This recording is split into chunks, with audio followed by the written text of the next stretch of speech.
Hello my dear friends, एक बार फिर myself Alimuddin Shaikh Qadri and my YouTube channel is Alimuddin Shaikh Qadri. My dear friends, all of you know when we are coming here and giving to you a very new points or very new topic. So my dear friends, today I want to give you very important topic. Those who are completely belongs in the genetics. आज मैं आपको ऐसा बिंदु देना चाहता हूं, आज मैं आपको ऐसे बिंदु के विषय में प्रदर्शित करना चाहता हूं, बताना चाहता हूं, व्याख्या करना चाहता हूं, जो मुख्य रूप से आनुवंशिकता पर आधारित हो. किस पर? आनुवंशिकता पर आधारित, हेरिडिटी. तो अगर हेरिडिटी पर हमको कमांडिंग करना, हेरिडिटी को हमको टॉपिक अपना बनाना है, तो हेरिडिटी को टॉपिक बनाने के लिए उसके पहले हमको कुछ विशेष बिंदुओं को ध्यान में रखना होगा. We have already been discussed different type of points for just as like chromatin thread, chromosomes and number of chromosomes, haploid chromosome, diploid chromosome and types of chromosome and secretory product of the cell. So my dear friend, within these cases ऐसे ही बिंदुओं को मैं ध्यान में रख करके आज जो टॉपिक, जो शीर्षक मैंने लिया है, very important for all the students, those who are practice to given the different types of entrance examination of science,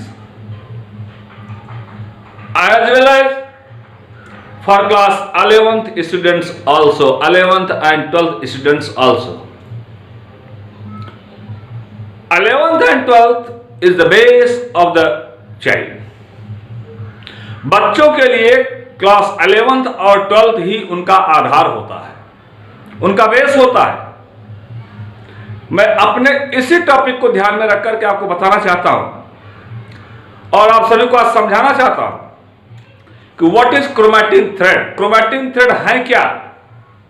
so my dear friend, chromatin thread धागे, क्रोमैटिन क्रोमोसोम गुणसूत्रों जैसी संरचना के धागे जैसी संरचनाओं वाले गुणसूत्र, क्रोमैटिन थ्रेड.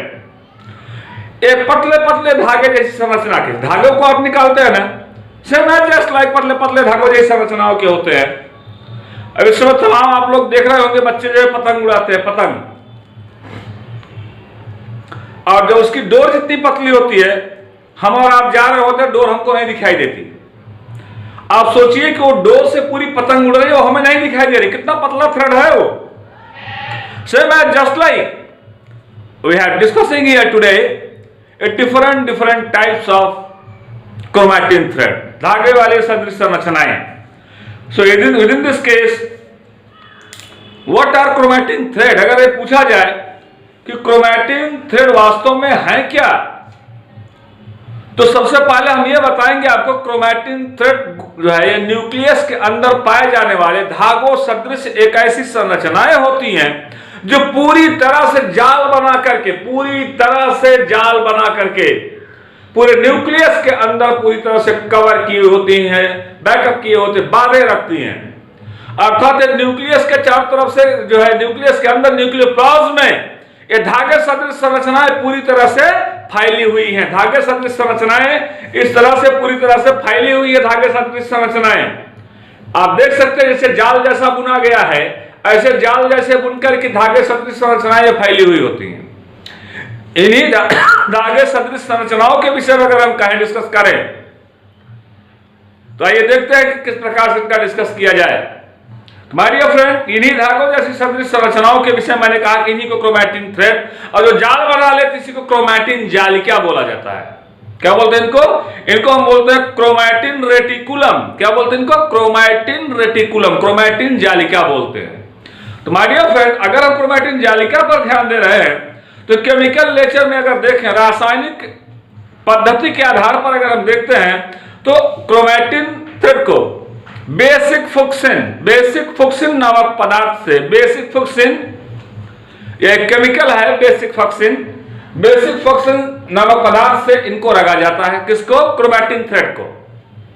क्रोमैटिन थ्रेड को आप निकालते हैं, निकालने के बाद उसे बेसिक फुक्सिन नामक पदार्थ में कलर करते हैं, फिलअप करते हैं, डालते हैं, उसको कलर करते हैं। और जब कलर करके उसको बाहर निकालते हैं, आप क्रोमैटिन थ्रेड को उससे बाहर निकाल लेते हैं। कलर करने के बाद आपने क्या किया? उसे बाहर कर दिया।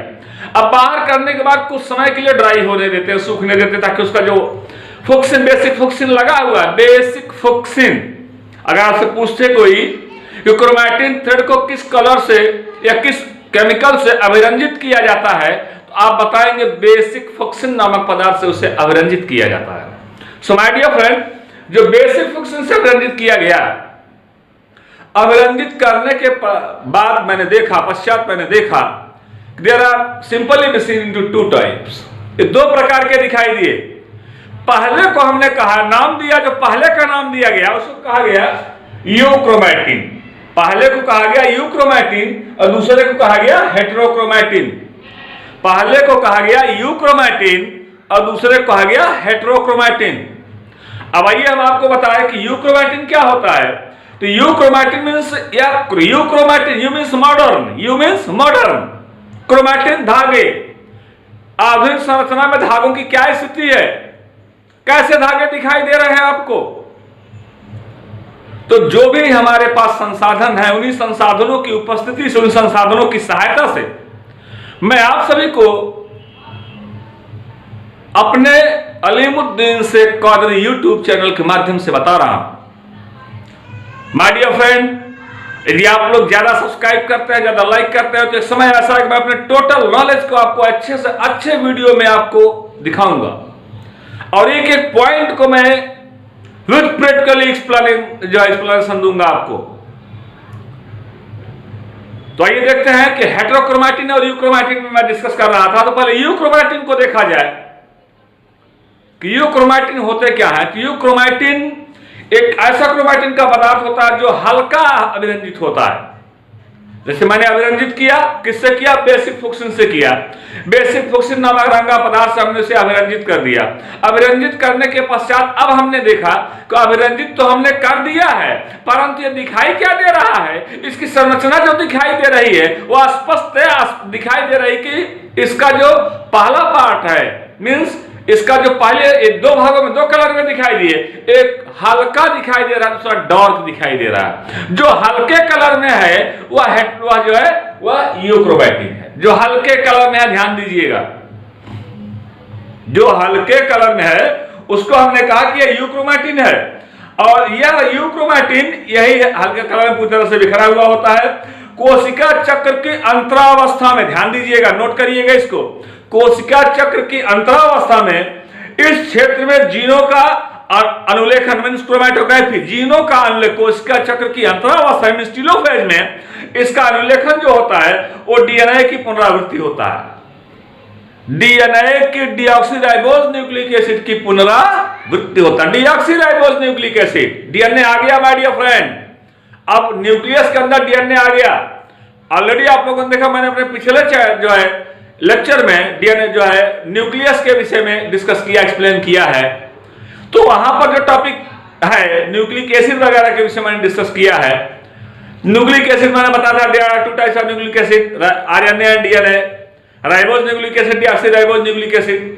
तो मैंने जो राइबोज और डीऑक्सीराइबोज न्यूक्लिक एसिड को बताया आपको, इसी डीऑक्सीराइबोज न्यूक्लिक एसिड में मैं आपको समझा रहा हूं, मैं आपको एक्सप्लेन कर रहा हूं कि यहां पर जो पहला टॉपिक दिया गया हेटेरोक्रोमैटिन, यूक्रोमैटिन का, यूक्रोमैटिन में ये जब डीएनए की का जो है, जब ये सेल डिवीजन की जब टीलोफेज कंडीशन आती है, अंतरावस्था आती है, उस टीलोफेज कंडीशन में यह जो है आसानी पूर्वक क्रोमैटिन थ्रेड ये पुनरावृत्ति होना शुरू हो जाती है। आसानी से फिर से स्पष्टतया दिखाई विजुअल होना शुरू हो जाते हैं। And my dear friend, heterochromatin क्या होता है?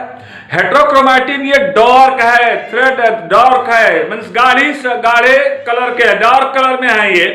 और डार्क कलर में होने के साथ ही साथ आप देखते हैं पूरी कोशिका में सघन रूप से फैला हुआ है, पूरी कोशिका में सघन है। तो सिंपल सा टॉपिक मैं बता रहा हूं, ये पूरी कोशिका में सघनता से फैले हुए, एकदम जाल इनकी और ही ज्यादा जटिल होती है और ज्यादा कॉम्प्लेक्स होती है इनकी जाल।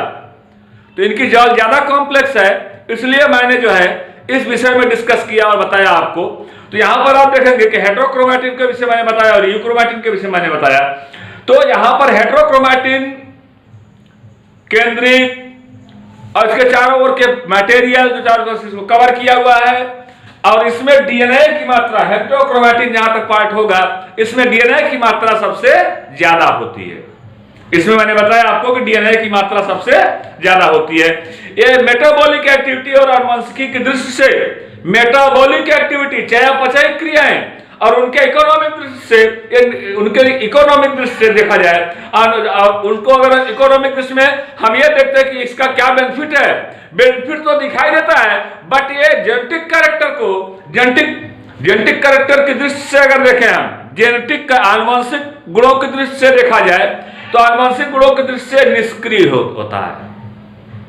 आनुवंशिक गुणों की दृष्टि से हेटेरोक्रोमैटिन ये निष्क्रिय होता है, लेकिन यूक्रोमैटिन उतना ही ज्यादा एक्टिव होता है। इस बात का ध्यान रखिएगा। What are major differences between heterochromatin and euchromatin? Heterochromatin और यूक्रोमैटिन में मेजर डिफरेंस क्या है? माय डियर फ्रेंड, मैं तो ये कहना चाहूंगा कि अगर आप सभी लोग नोट कर ले तो ज्यादा बढ़िया है, मैं बता रहा हूं एक एक करके। तो अगर हेटेरोक्रोमैटिन की बात की जाए तो मैं पहले यूक्रोमैटिन एक साइड में कर देते हैं, हेटेरोक्रोमैटिन एक साइड में कर देते हैं। पहले यूक्रोमैटिन के विषय में बता रहे हैं, फिर हेटेरोक्रोमैटिन के विषय में बता रहे हैं। तो यूक्रोमैटिन जो होता है यह कोशिका विभाजन की अवस्था में हल्के रंग का स्टेम देता है। कोशिका विभाजन की अवस्था में हल्के रंग का स्टेन, कलर, हल्के रंग का स्टेनिंग देता है। और डीएनए इसमें कम मात्रा में होता है, डीएनए इसमें कम मात्रा में होता है यूक्रोमैटिन में। जैसे सपोज चाहिए हेटेरोक्रोमैटिन में देखिएगा, हेटेरोक्रोमैटिन में ये विभाजनांतराल की अवस्था में गहरे रंग का दे होता है, गहरे रंग में कन्वर्ट हो जाता है, गहरे रंग का स्टेन देता है। और डीएनए में अधिक मात्रा में पाया जाता है, अर्थात डीएनए की मात्रा इसमें अधिक होती है। आपने देखा कि मैंने यूक्रोमैटिन को बताया, यूक्रोमैटिन में डीएनए की मात्रा कम है, हेटेरोक्रोमैटिन में डीएनए की मात्रा अधिक है।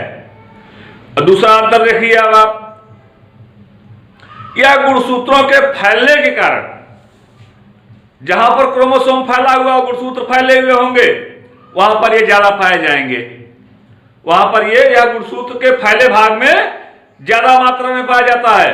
और दूसरा जो होता है हेटेरोक्रोमैटिन, गुणसूत्र के जहां पर फैले हुए भाग नहीं, जहां पर फैले हुए भाग नहीं, मतलब सघन भाग में, यह सघन भाग में कंडेंस्ड, एकदम पूरी तरह से कसा हुआ हो, सघन भाग में पाया जाता है। और सबसे इंपॉर्टेंट टॉपिक अब आप देखिए इसका कि यूक्रोमैटिन का सबसे इंपॉर्टेंट टॉपिक होता है कि यह 30 से लेकर के 80 एंगस्ट्रॉम व्यास का, इसका डायमीटर जो होता है 30 से लेकर के 80 एंगस्ट्रॉम होता है। किसका? यूक्रोमैटिन का। यूक्रोमैटिन थ्रेड का डायमीटर 30 से लेकर के 80 एंगस्ट्रॉम का होता है और इससे अनुलेखन होता है, अर्थात क्रोमैटोग्राफी आसानी पूर्वक इससे की जा सकती है। अब आइए हेटेरोक्रोमैटिन में देखते हैं। हेटेरोक्रोमैटिन के जितने भी थ्रेड पाए जाएंगे, हेटेरोक्रोमैटिन के जितने भी थ्रेड पाए जाएंगे, अगर इनके डायमीटर को देखा जाए तो 260 एंगस्ट्रॉम। How many? 260 एंगस्ट्रॉम इनका डायमीटर जो होता है, इनका व्यास जो होता है और 260 एंगस्ट्रॉम का होता है। इस बात का ध्यान रखिएगा, इनका व्यास 260 एंगस्ट्रॉम का होता है। दूसरा स्थिति हो गया, इनसे अनुलेखन नहीं होता, क्रोमैटोग्राफिक प्रोसेस इससे नहीं के। ध्यान रहे मैं सभी के फिगर अपने YouTube चैनल पर अपलोड करता चल रहा हूं, आप एक एक फिगर को देखते चलिएगा और ब्रेक करके उसकी स्टडी करते चलिएगा, नोट बनाते चलिएगा। मेरा आपसे हम्बल रिक्वेस्ट है आप लोग नोट जरूर बनाइएगा, क्योंकि मैं अकेले एक बुक से नहीं, कई बुकों के निष्कर्ष से, कई किताबों के निष्कर्ष से निचोड़ निकाल करके आप लोगों के सामने पिरो करके विशेष प्रकार का रस रख रहा हूं, और उस उम्मीद के साथ रख रहा हूं कि हमारे बच्चे जो हमसे सीख रहे हैं, जो हमसे पढ़ रहे हैं, निश्चित ही किसी दिन अच्छे शिखर पर पहुंचेंगे, और तब जाकर के मुझे जो है आसानी से, मैं जो है मेरे चैनल को आसानी से जो है ये उस पर मुझे कमेंट देंगे कि किस तरह से मैंने सीखा आपके चैनल से। सो माय डियर फ्रेंड, मेरी उम्मीदों पर अगर आपको खरा उतरना है तो मेरे द्वारा बताए गए तथ्यों का आपको पूरी तरह से पालन करना होगा। ये हमारा जो है, ये मेरा आपसे रिक्वेस्ट है। तो अपने रिक्वेस्ट को ध्यान में रखते हुए मैं आपसे फिर बताना चाह रहा हूं, जो अंतर मैंने बताया, इन अंतरों का पूरी तरह से नोट बना लेंगे, लिख लेंगे कि इनमें क्या डिफरेंस है। जो डिफरेंस मैंने बताया हेटेरोक्रोमैटिन और यूक्रोमैटिन का, इस तरह से मैंने हेटेरोक्रोमैटिन और यूक्रोमैटिन के विषय में आपको डिस्कस करके, एक्सप्लेन करके समझा दिया। अगर ये पूछा जाए कि व्हाट आर मॉर्फोलॉजी, आकार की देखा जाए, तो माय डियर फ्रेंड, मैं थोड़ा सा आपको इसकी हिस्ट्री के विषय में, बहुत जरा ज्यादा तो नहीं कर रहा हूं, मैं बहुत जरा से इसकी हिस्ट्री के विषय में मैं आपको बताना चाहूंगा। सबसे पहले ई स्ट्रासबर्गर, साइंटिस्ट ई स्ट्रासबर्गर, क्या नाम लिया मैंने? साइंटिस्ट ई स्ट्रासबर्गर, जिन्होंने 1875 में ये कहा कि ये जो है ये एक धागे नुमा संरचना है। अर्थात ई स्ट्रासबर्गर ने सबसे पहले ये बताया कि chromatin thread is a thread like structure, एक धागे नुमा संरचनाएं होती हैं। इसके बाद आइए देखते हैं वाल्टर फ्लेमिंग ने क्या बताया। वाल्टर फ्लेमिंग ने कहा, कब कहा? 1878 में वाल्टर फ्लेमिंग ने कहा कि इसे यदि अभिरंजित कर दिया जाए तो यह दो भागों में दिखाई देता है, एक हेटेरोक्रोमैटिन और दूसरा यूक्रोमैटिन। माय डियर फ्रेंड, आ गया कि अभिरंजित करने की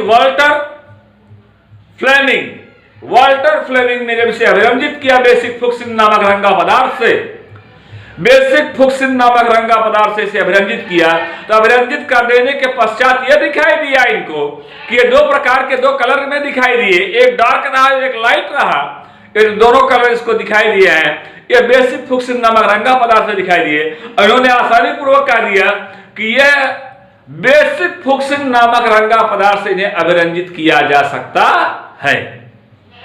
माय डियर फ्रेंड, अब आइए आगे बढ़ा जाए। W rocks, scientist W rocks, note करिएगा, साइंटिस्ट डब्ल्यू रॉक्स ने 1883 में, 1883 में, कौन? डब्ल्यू रॉक्स 1883 में इन्होंने कहा कि इन्हीं गुणसूत्रों की वंशानुगति होती है। क्या बोल गए? यही ये बोल जा रहे हैं, मैं नहीं बोल रहा हूं, डब्ल्यू रॉक्स बोल रहे हैं, इन्हीं गुणसूत्रों की सिंगल की बुक से मैं बता रहा हूं।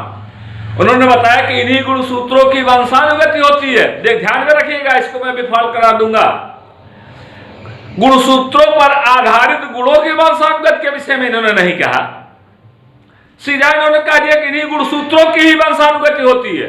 अर्थात यही गुणसूत्र एक कोशिका से दूसरी कोशिका में पहुंच जाते हैं। यही जो है सामान्य रूप से एक पैरेंटल सेल में से डॉटर सेल में पहुंच जाते हैं, एक जननिक कोशिका से पुत्री कोशिका में आसानी पूर्वक पहुंच जाते हैं। यह कह दिया जो है किसने? रॉक्स ने कहा। डब्ल्यू वाल्डेयर, ध्यान रहे, नाम याद रखिएगा, डब्ल्यू वाल्डेयर 1888 में, 1888 डब्ल्यू वाल्डेयर ने 1888 में, और सटन और बवेरी, दो साइंटिस्ट, सटन और, माय डियर फ्रेंड, सटन और बवेरी, ध्यान दीजिएगा, डब्ल्यू या सटन इनको कहा गया और बवेरी को टी बवेरी कहा गया। सटन और बवेरी ने 1902 में, 1902 में स्पष्ट कर दिया कि यह जो संरचनाएं देख रहे हैं आप, यह इनकी भौतिक संरचनाएं होती हैं। क्या होती हैं? इनकी भौतिक संरचनाएं होती हैं। प्रत्येक जीवधारियों में, संसार के प्रत्येक जीवधारियों में इनके गुणसूत्रों की संख्या भिन्न भिन्न होती है। और यह भी स्पष्ट किया सटन और बवेरी ने, यह भी स्पष्ट कर दिया 1902 में कि ये गुणसूत्र जो अलग अलग कोशिकाओं में, जननिक कोशिकाओं में पाए जा रहे हैं, ये गुणसूत्र मुख्यतः दो रूपों में दिखाई देते हैं। एक पहला वह प्रारूप होता है, जिसमें हैप्लॉइड दिखाई देते हैं, और दूसरा वह प्रारूप होता है इसमें डिप्लॉयड दिखाई देते हैं। अर्थात ये कितने प्रकार के पाए गए? दो प्रकार के पाए गए, एक हैप्लॉयड कंडीशन में और एक diploid condition. My dear friend, haploid condition का मतलब हो गया अगुणित अवस्था और डिप्लॉयड कंडीशन का मतलब हो गया द्विगुणित अवस्था। अगुणित और द्विगुणित के विषय में आपको बताना चाहूंगा। अगुणित फेज क्या होती है, द्विगुणित फेज क्या होती है। अगुणित अवस्था और द्विगुणित अवस्था, तो अगुणित अवस्था मतलब ऐसा होता है कि अगुणित अवस्था से जितने भी पैरेंटल सेल जो बनती है, जननिक कोशिकाएं जो बनती है, उनके बनने का पहला प्रोसेस जो होता है वो हैप्लॉयड होता है। पहला प्रोसेस हैप्लॉयड होता है, सेकंड प्रोसेस इनका डिप्लॉयड होता है। अर्थात जब दो हैप्लॉयड मिलते हैं तब जाकर के सिंगल डिप्लॉयड बनता है। तो पहले ये बेसिकली हैप्लॉयड होते हैं, देन ये डिप्लॉयड होते हैं। मींस हैप्लॉयड के कॉम्बिनेशन से डिप्लॉयड बनता है, न कि डिप्लॉयड के कॉम्बिनेशन से हैप्लॉयड बनते हैं। इस बात का ध्यान रखिएगा कि हैप्लॉयड जब आपस में मिलेगा, यन मिलेगा तभी जाकर के 2n बनेगा। यदि यन नहीं मिलेगा तो 2n नहीं बनेगा। यन मींस ऐसे मैंने यन लिख दिया और इसलिए हैप्लॉयड में हो गया, फिर मैंने क्रॉस किया यन से, तब ये हो गया 2n। कितना हो गया? n स्क्वायर मत लिखिएगा, 2n। या मैंने किया x और इधर मैंने फिर लिख दिया x, तो x मिलकर हो गया ये 2x। एक 2x कंडीशन में आया, 2n कंडीशन में आया, तो ये डिप्लॉयड इन नेचर हो गया। क्या हो गया? डिप्लॉयड इन नेचर हो गया। माय डियर फ्रेंड, ये डिप्लॉयड इन नेचर हो गए। तो हैप्लॉयड और डिप्लॉयड दो कंडीशन में पाए गए। अब मैं आपको आगे बताना चाहूंगा, जरा ध्यान दीजिएगा कि यहां पर देखिएगा नंबर ऑफ क्रोमोसोम्स, हेडिंग दिया है हमारे number of chromosome. My dear friend, number of chromosome क्या होता है मैं आपको बताना चाहूंगा। आप लोग नोट करिए इसको, इस बात को। ये मेरे चैनल के अलावा मैं बार बार कहा हूं कि मैं अलीमुद्दीन शेख कादरी, मेरा YouTube चैनल अलीमुद्दीन शेख कादरी, इसके अलावा आप खोजेंगे अलग अलग चैनलों पर पाएंगे, लेकिन मेरा जो YouTube का चैनल है इसमें आप टोटल आपके अंदर जो भी जरा सा भी पॉइंट्स अगर आपके अंदर कंफ्यूजन का होगा वो सब का सब क्लियर हो जाएगा। आइए मैं अब चलता हूं आपको लेकर के कि नंबर ऑफ क्रोमोसोम, मैं गुणसूत्रों की संख्या के विषय में आपसे को अध्ययन कराता हूं। सबसे पहले मैं पैरामीशियम के विषय में बताऊंगा। पैरामीशियम में नंबर ऑफ क्रोमोसोम जो होते हैं वो 30 से लेकर के 40 होते हैं। पैरामीशियम में गुणसूत्र नोट करते चलिएगा आप लोग। पैरामीशियम में गुणसूत्रों की संख्या 30 से लेकर के 40 होती है। पैरामीशियम ओलेरेसिया, पैरामीशियम कार्डाटम, इस तरह से अलग अलग नाम है, ध्यान दीजिएगा। पैरामीशियम का हो गया हाइड्रा वल्गैरिस, हाइड्रा जिसको बोला गया हाइड्रा, सेकंड हाइड्रा वल्गैरिस, इसमें 32 क्रोमोसोम। और राउंड वर्म, गोल कृमि जो होते हैं जैसे एस्कैरिस वगैरह हो गया, तो गोल कृमि जो होते हैं इसमें नंबर ऑफ 24 क्रोमोसोम्स। कितने होते हैं? 24। एस्कैरिस के अंदर 24। हाउस फ्लाई, घरेलू मक्खी जो बार बार घरों पर हवा चाहता दीवार पर उड़ती रहती है, हाउस फ्लाई, इसमें 12, ध्यान दीजिएगा, इसमें 12 क्रोमोसोम होते हैं। मच्छर, मॉस्किटो, ध्यान दे दें, मॉस्किटो, क्यूलेक्स स्पीशीज का, क्यूलेक्स पायरेक्स मच्छर की जाती है, इस मच्छर में नंबर ऑफ क्रोमोसोम 6 होते हैं। गुणसूत्रों की संख्या कितनी होती है? 6 होती है। मेढक, फ्रॉग के अंदर माय डियर फ्रेंड, फ्रॉग के अंदर 26, याद रखिएगा, फ्रॉग के अंदर 26 क्रोमोसोम है। ध्यान दीजिएगा, गुणसूत्र हमेशा जोड़े में होते हैं, इस बात का ध्यान रखिएगा।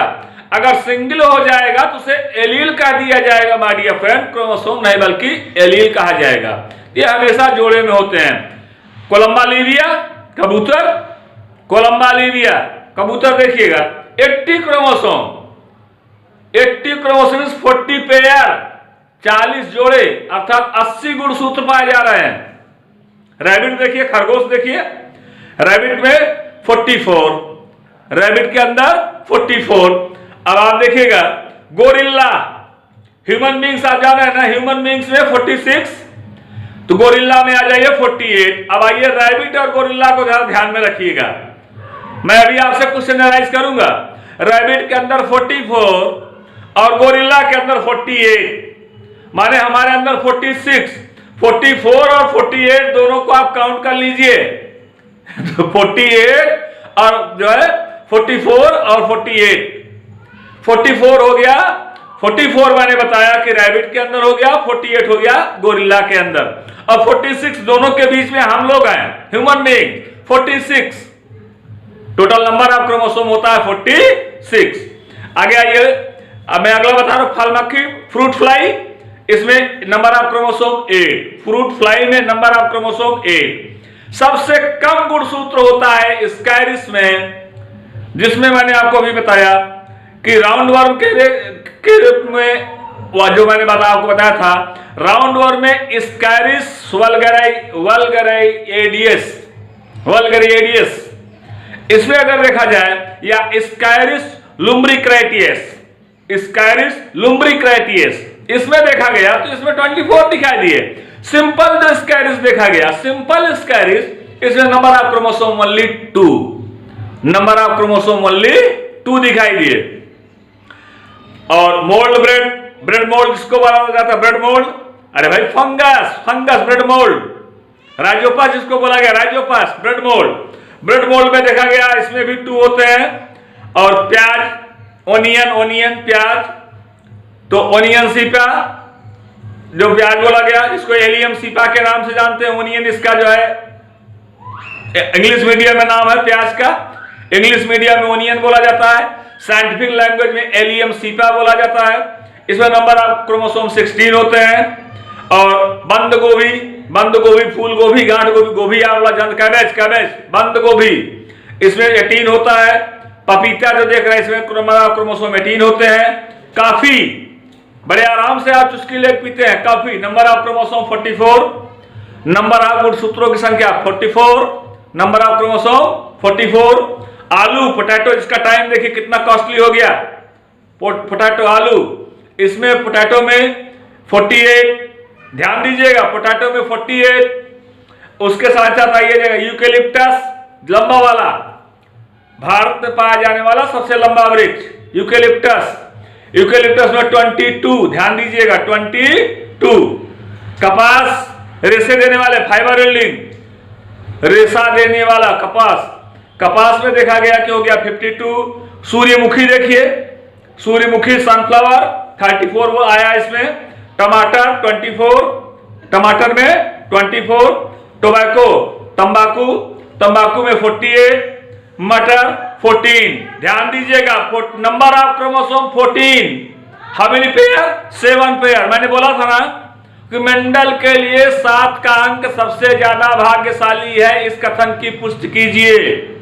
तो अगर देखा जाए तो मेंडल ने 7 कैरेक्टर को लिया और 7 कैरेक्टर या संयोग रहक 7 अलग अलग गुणसूत्रों पर ही आधारित पाए गए। यह मेंडल के लिए सबसे सौभाग्यशाली विषय रहा, यह मेंडल के लिए सबसे ही ज्यादा सौभाग्यशाली विषय रहा। तो इसमें जो है मटर में नंबर ऑफ क्रोमोसोम 14 हो गए।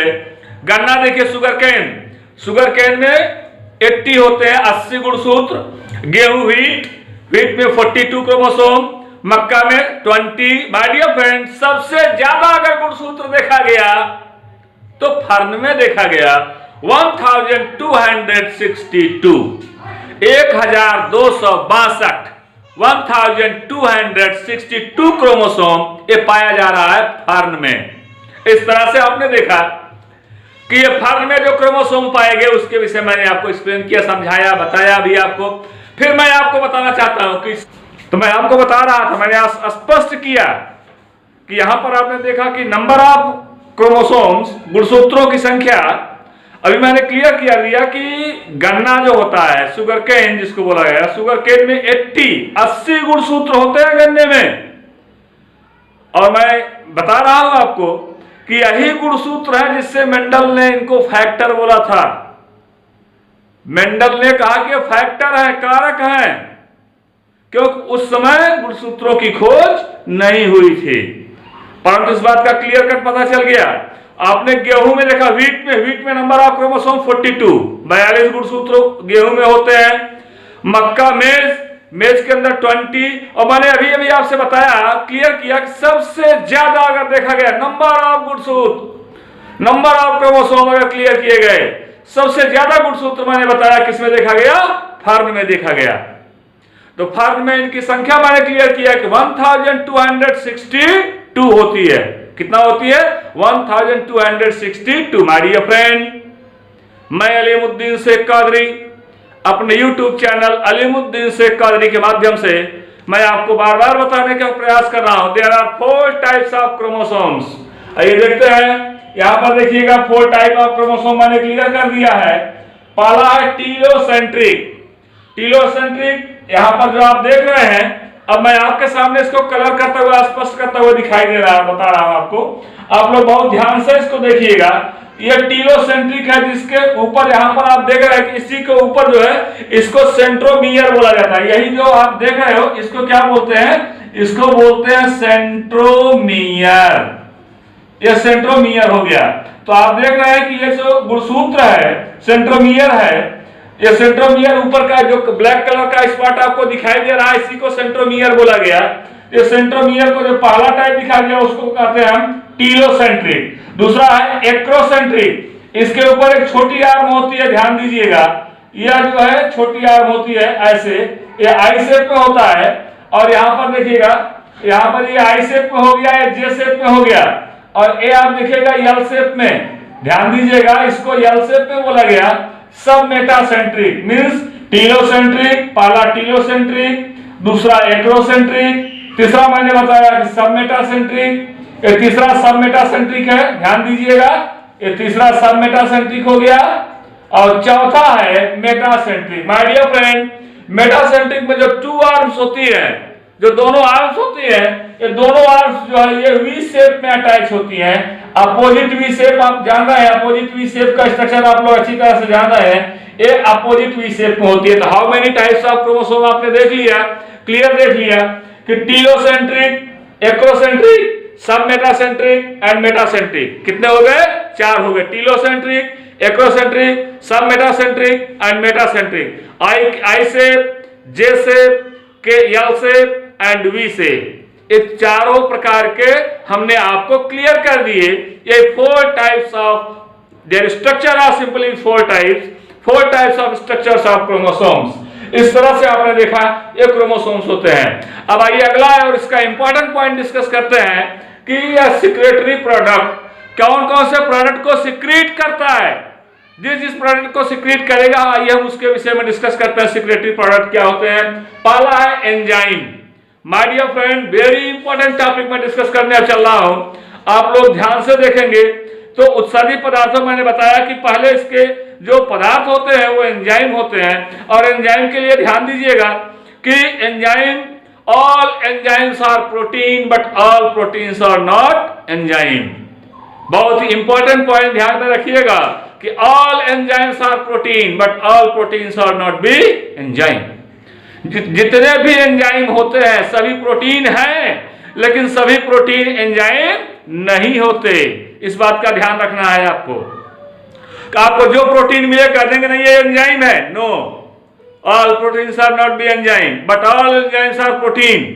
जितने एंजाइम है सभी एंजाइम प्रोटीन होते हैं। और मोस्टली ये बायोकैटालिस्टिक होते हैं, बायोकैटालिटिक होते हैं, जैव उत्प्रेरक होते हैं। इनको जैव उत्प्रेरक की संज्ञा दी गई और सिंपल ये कोलाइडल नेचर में पाए जाते हैं।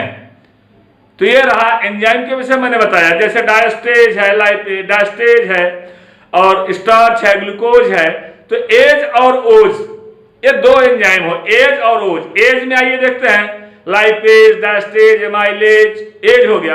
ओज में देखिएगा ग्लूकोज, फ्रुक्टोज, मैनोज, सुक्रोज, ये सब ओज के एंजाइम हो गए। तो एज और ओज ये 2 हो गया। आइए देखते हैं कि रंगा पदार्थ कौन कौन से होते हैं। कलर्ड मटेरियल इसमें कौन कौन से होते हैं? कलर, जो कलर प्रोवाइड करते हैं। माय डियर फ्रेंड, जो कलर प्रोवाइड कर रहा है वो कलर प्रोवाइड करने वाला मटेरियल इसमें पर्लहरिन, chlorophyll, chlorophyll A, chlorophyll B, chlorophyll C, chlorophyll D, chlorophyll E. A नाम है क्लोरोफिल के, ध्यान रखिएगा कि क्लोरोफिल ए स्मॉल लेटर में ए, क्लोरोफिल ए, क्लोरोफिल सब स्मॉल लेटर में रहेंगे। Chlorophyll A, chlorophyll B, chlorophyll C, chlorophyll D, chlorophyll E. इसी के साथ ही साथ इसमें कैरोटीन नामक और जैंथोफिल नामक रंगा पदार्थ भी पाया जाता है। कैरोटीन और जैंथोफिल, ध्यान दीजिएगा, कैरोटीन और जैंथोफिल नामक रंगा पदार्थ भी इसमें पाए जाते हैं, जो कि कलर देने का काम, अभिरंजित करने का काम करते हैं। इसी के साथ देखिए मकरंद में, नेक्टर में क्या होता है माय डियर फ्रेंड? नेक्टर का मतलब आप समझ गए होंगे, जैसे फ्लावर के अंदर से जो हनी बी जो होती है, हनी बी, वो आपने देखा, मैंने ऑलरेडी इसको अपने YouTube चैनल पर बी कीपिंग मैंने जो है ऑलरेडी अपलोड कर रखा है। वहां से वहां पर मैंने क्लियर कर दिया, बता दिया आपको कि ये जाती है, मधुमक्खी जाती वर्कर जाती है, और जाने के बाद ये जो है किसी फ्लावर के ऊपर बैठ करके और वहां से नेक्टर को लेकर के आती है और अपने जो है अपने छत्ते में, अपने कोम्ब में ले आकर किसको प्रिजर्व करती है, सुरक्षित करती है। Then they have convert into honey, तब उसे हनी में कन्वर्ट कर देती है। तो आपने देखा कि जो ये परागकण की स्थिति रही, परागण की स्थिति रही, इस हनी बी के द्वारा ये परागण भी हो जा रहा है। दूसरा प्रोडक्ट आपने देखा कि नेक्टर को भी आसानी पूर्वक इसमें से निकाल लिया जा रहा है। आइए देखते हैं अगला टॉपिक। मैं आपको बताना चाहूंगा कि इसका अगला टॉपिक है, अगला बेसिक इंपॉर्टेंट पॉइंट है जिसको कहा गया एंजाइम, मैंने बता दिया आपको, और कलरिंग मैट्रिक्स में कलरिंग मैटर मैंने बता दिया। कलरिंग मैटर में मैंने आपको बता दिया कि रंजक पदार्थ क्या क्या होते हैं। अब तीसरा देखिए नेक्टर के विषय मैंने आपको बता दिया। नेक्टर मतलब होता है कि मधुमक्खी जो जाती है और फलों से, जो पुष्पों से रस को लेकर के आती है, मकरंद को लेकर के आती है, उससे जो सैप निकलता है, उससे जो रस निकलता है, किससे, फ्लावर के अंदर से, उसी को नेक्टर बोला गया। क्या बोला गया? नेक्टर बोला गया उसी को। अगला देखिएगा alkaloids. Alkaloid my dear friend, alkaloids are simply made by carbon, hydrogen, nitrogen and oxygen. Carbon, hydrogen, nitrogen and oxygen. How many elements? 4 elements. How many elements? 4 elements. Carbon, hydrogen, nitrogen and oxygen. 4 element. ये स्वाद, जिनमें ये 4 element पाए जाएंगे, ये स्वाद में कड़वे होते हैं। स्वाद में कैसे होते हैं? कड़वे होते हैं। ध्यान दीजिएगा, इसमें स्वाद में कड़वे होते हैं। एल्केलॉइड कड़वे हैं, और ध्यान रहे कि अभी ये पॉइजनस भी होते हैं, विषाक्त भी होते हैं। कड़वे होने के साथ साथ एल्केलॉइड्स विषाक्त भी होते हैं, लेकिन इतने ज्यादा टॉक्सिक नहीं होते कि हमारी बॉडी के लिए बहुत ही ज्यादा हार्मफुल इफेक्ट शो करें। उसके पहले इनको डिकम्पोज करके बॉडी से बाहर कर दिया जाता है। तो एल्केलॉइड्स जो पाए गए ये कड़वे भी है और क्या है, पॉइजनस भी है, विषाक्त भी है। अगले टॉपिक मैं बताना चाहूंगा आप लोगों को, जैसे कुछ पादप है उनसे कुछ एल्केलॉइड्स के नाम के विषय में बताना चाहूंगा। सिनकोना नाम का पौधा आपने सुना होगा, सिनकोना नाम के पौधे से क्यूनिन निकाली जाती है, और इस तरह से सिनकोना नाम के पौधे से देखा आपने। और उसी प्रकार से टोबैको मोज़ेक वायरस में जो टोबैको मीन्स जो है खाने वाली कच्ची सुरती को टोबैको बोला गया, अर्थात सुरती बोलते हैं इसको, सुरती। टोबैको जो खैनी के साथ लोग खाते, टोबैको मोज़ेक, टोबैको उसको बोला जाता है। टोबैको मोज़ेक वायरस उसी के अंदर पाया जाता है। टोबैको मीन्स होता है ये जो तंबाकू की पत्ती, टोबैको लीफ, तंबाकू की पत्ती। तो टोबैको लीफ से जो है ये निकोटीन होता है। क्योंकि टोबैको लेने वाले व्यक्ति जो होते हैं, ये कुछ समय के लिए थोड़ा सा उनके अंदर एक्साइटेंस फील होता है, कुछ समय के लिए इनके अंदर एक्साइटेंस फील होता है due to effect of nicotine. किसके द्वारा? निकोटीन के द्वारा। But this is a very harmful for our body, लेकिन यह हमारे शरीर के लिए बहुत ही ज्यादा हानिकारक है। It is a cause of cancer, cancer का यह भी एक कारण है। तो I humble request to all of you my dear friends, my dear students, कोई भी किसी भी प्रकार का व्यक्ति अगर आपको इस प्रकार की संवेदनाओं को करता हुआ दिखाई दे तो आप उसे ब्रेक करेंगे, मना करेंगे, रोकेंगे कि ये निकोटीन जो होता है तंबाकू से, टोबैको लीफ का है, और ये निकोटीन एक्सेस अमाउंट में बॉडी के लिए हानिकारक होता है। लेकिन लिमिट अमाउंट में निकोटीन की आवश्यकता है, इसलिए लिमिट अमाउंट में निकोटीन बॉडी को चाहिए। और कॉफी से कैफीन बनता है। चाय से चाय से थीन निकलता है, और उसी के साथ है स्ट्रोक्स को स्ट्रुकनीन निकलता है। सेम जस्ट लाइक पोस्त के कच्चे पौधे, पोस्ते के दाना आप लोगों ने सुना होगा, पोस्त का दाना, उससे जो होता है पोस्त के दाने से अगर देखा जाए तो मार्फिन निकलता है। क्या निकलता है? मार्फिन। तो ये बॉडी के लिए हार्मफुल है, ध्यान दीजिएगा। ये चूंकि ये मादक के रूप में यूज में आ रहे हैं, नशे के रूप में लोग इसका प्रयोग कर रहे हैं, इसलिए ये हानिकारक हैं। तो आपने देखा कि मैंने इनका यूज दिया। और ग्लूकोसाइड में आइए देखते हैं ग्लूकोसाइड क्या होता है। ग्लूकोसाइड माय डियर फ्रेंड, एक कार्बोहाइड्रेट के विघटन से बनने वाले कुछ ग्लाइकोसाइड्स होते हैं। कार्बोहाइड्रेटों के विघटन से बनने वाले कुछ ग्लाइकोसाइड्स कार्बोहाइड्रेटों के विघटन से बनने वाले कुछ ग्लाइकोसाइड्स होते हैं। यही ग्लाइकोसाइड्स जो है ये औषधि के रूप में प्रयोग में लाए जाते हैं। तो इस तरह से ग्लाइकोसाइड्स जो होते हैं औषधि रूप में होते हैं। टाइनिन क्या होता है? टाइनिन स्पेस ना होने की वजह से मैंने जो है रिमूव किया इसको। ध्यान देखिए, टाइनिन के विषय में आपसे बात करना चाहता हूं। टाइनिन वास्तव में है क्या? टाइनिन जो होता है ये कड़वे और कसैला, टाइनिन एक प्रकार का कड़वा और कसैला और जो है कड़वे और कसैले स्वाद, कड़वा और कसैला स्वाद होता है इसका, जिसमें जो है कड़वे और कसैले स्वाद। कभी कभी आप लोगों ने देखा होगा कि कड़वे बादाम का तेल, मिर्वेन ऑयल उसको बोला जाता है, कड़वे बादाम का तेल, वह टाइनिन के कारण कड़वा हो जाता है। इस प्रकार से आपने देखा कि इस तरह से लैटेक्स, कुछ में दूध निकलते हैं, लैटेक्स दुग्ध निकलते हैं, जैसे आपने महुए में देखा होगा, बरगद में देखा होगा, इसमें से लैटेक्स गूलर में देखा होगा आप लोगों ने, इसमें से लैटेक्स पपीते में देखा होगा। पपीते को जरा सा भी आप इस तरह से पंच करिए, उसमें से लैटेक्स निकलना स्टार्ट कर देता है। ये लैटेक्स इसमें से निकलते हैं और लैटेक्स निकल करके उसके ऊपर आकर जम जगह करके गोंद के रूप में बदल जाते हैं। कुछ में से सुगंधित तेल भी निकलते हैं। अगला है हमारा सुगंधित तेल। सुगंधित तेल भी निकलते हैं, उससे उसको यूज में आसानी पूर्वक ले आया जाता है। सुगंधित तेल चंदन वगैरह हो गया, इससे सुगंधित तेल निकलते हैं। लौंग हो गया, लौंग आप देख रहे हैं, लौंग जो मसाले के रूप में यूज किया जाता है, उससे निकलने वाले तेल सुगंधित होते हैं। तो ये लौंग वगैरह जो है ये सुगंधित है। ध्यान दीजिएगा, क्लो बोला जाता है, CLOVE, क्लो मीन्स होता है लौंग। लौंग जो है ये सुगंधित तेलों को देता है। ध्यान दीजिए, ये सभी सुगंधित तेल प्राप्त करने वाले मटेरियल्स हैं। और ऑर्गेनिक कंपाउंडों में कार्बनिक यौगिक में क्या क्या है? ध्यान दीजिए, कार्बनिक यौगिक प्रायः जो है कैल्शियम, पोटेशियम, सोडियम के यौगिक हैं, जो मोस्टली फलों में और पत्तियों में पाए जाते हैं। फल में पाए जाएंगे, फ्रूट्स में पाए जाएंगे और पत्ती में, लीफ में पाए जाते हैं। इस तरह से आपने देखा कि पत्तियों और लीफ में पाए जाने वाले मटेरियल हैं। तो माय डियर फ्रेंड, मैंने अभी अभी आप लोगों के सामने इस सारे पॉइंट्स के विषय में एक्सप्लेनेशन दे दिया है। और इसके बाद आता है अब सेल डिवीजन। तो माय डियर फ्रेंड, मैं सेल डिवीजन में माइटोसिस और मियासिस, ये दोनों mitosis and myiasis, how many types of cell division? There are 3 types of cell division, mitosis and meiosis। ये तीनों प्रकार के कोश का विभाजन एंड सेल साइकिल, कोशा चक्र कैसे चलता है, ऑलरेडी मैंने अपने YouTube चैनल अलीमुद्दीन शेख कादरी पर अपलोड कर रखा है।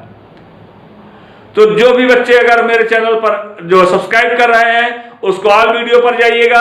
ऑल वीडियो में से जो भी टॉपिक मैंने कहा है आपको एक्सप्लेन करना, आपको पढ़ना है, उस टॉपिक को ओपन करिए और सारे टॉपिक का एक्सप्लेनेशन आप आसानी पूर्वक कर सकते हैं। तो कोई भी टॉपिक ऐसा नहीं मिलेगा जो कि मेरे चैनल पर अवेलेबल ना हो। जितने भी टॉपिक इंटरमीडिएट और नीट और AIIMS के एंट्रेंस एग्जामिनेशन के लिए आपको चाहिए, सारे टॉपिक मेरे जो है आपको YouTube चैनल पर मिल जाएंगे। इस तरह से आपने देखा, जो भी मैंने टॉपिक आपको क्लियर किया, जो भी टॉपिक मैंने बताया आपको, ये सारे के सारे इंपॉर्टेंट टॉपिक का एक्सप्लेनेशन मैंने आज आपको दिया। तो मैं अलीमुद्दीन शेख कादरी अपने YouTube चैनल अलीमुद्दीन शेख कादरी के माध्यम से, अलीमुद्दीन शेख कादरी के माध्यम से मैं आज के टॉपिक को यहीं पर समाप्त करता हूं। और एक बार फिर मैं आप सभी से रिक्वेस्ट करना चाहता हूं, जिन लोगों ने मेरे चैनल को भी अब तक सब्सक्राइब न किया हो, वे लोग मेरे चैनल को जरूर सब्सक्राइब करेंगे और शेयर करेंगे, उसको ज्यादा से ज्यादा शेयर करेंगे और लाइक कर, जितना ज्यादा आप लाइक कर सकते हो उतना ज्यादा आप लाइक करिए। तो आप लाइक करेंगे और शेयर करेंगे और सब्सक्राइब करेंगे, इससे जो है ज्यादा दूरी तक आसानी से मेरा लेक्चर आपके सामने जो मैं दे रहा हूं, आप लोगों के सामने जो मैं लेक्चर प्रस्तुत कर रहा हूं, ये जितना ज्यादा आप उसको शेयर करेंगे उतना ज्यादा ही ये फैलेगा। तो माय डियर फ्रेंड, आज के मैं इसी टॉपिक के साथ मैं अलीमुद्दीन शेख कादरी आपसे विदा लेना चाहता हूं। और मैं इस आशा के साथ विदा लेना चाहता हूं, जिन लोगों ने अभी तक मेरे चैनल को सब्सक्राइब न किया हो, वे लोग मेरे चैनल को सब्सक्राइब कर लेंगे। Thank you.